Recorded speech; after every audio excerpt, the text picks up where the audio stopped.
For Ezio, since he's not an assassin at the beginning, I wanted to create this sense of even more brutality, even more viscerality into it, which is like you feel more the blade, you feel more that it's tough to assassinate someone. Real violence is brutal. You can't kill someone by just slashing at them with a sword.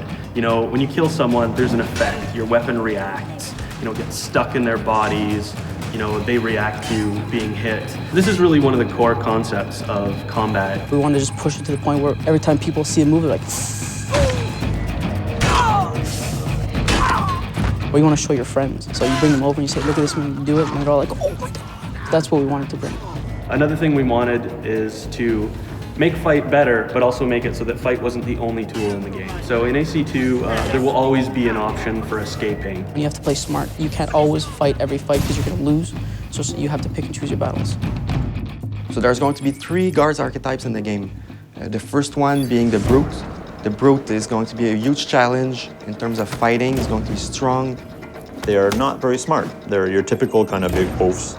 And they're very susceptible to sort of social gameplay. So you can blend, they'll never figure out that you're in a blend spot. Then we have the seeker, the more paranoid type of guard, you know, the guy who's searching to see where Ezio is, and even like in Veil of Hate or in a group of people, he can say, oh, you're there. The third is the agile, and the agile is obviously against the free running. Not only is he good at catching you when you're free running, he can also do free running.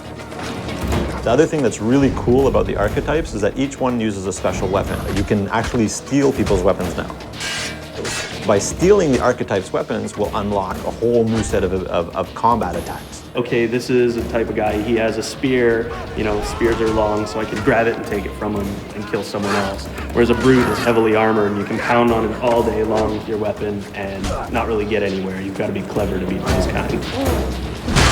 We made a technology that basically allows an AI to say, oh, okay, instead of just fleeing down a street, if I'm capable, why not flee up a building or flee up a ladder or flee across free-running elements or boats or whatever? Instead of just having this sort of predictable path where you can see the guy taking off, now the player is going to have to adjust, and the AI will then counter-adjust to what the player is doing. In AC2, we have a bunch of new weapon types. We have maces, two-handed weapons, axes and swords. Hammers, spears, halberds, different types of daggers, hidden blades, 2 hidden blades. These allow for a lot of interesting variety to the combat. In AC1, the only thing you could do in fight with the hidden blades was counter kills. There was nothing else. But this time around, it counts as a full weapon. You're going to want to be more visceral. You're going to want to attack. You're going to want to kill. You're more of a badass.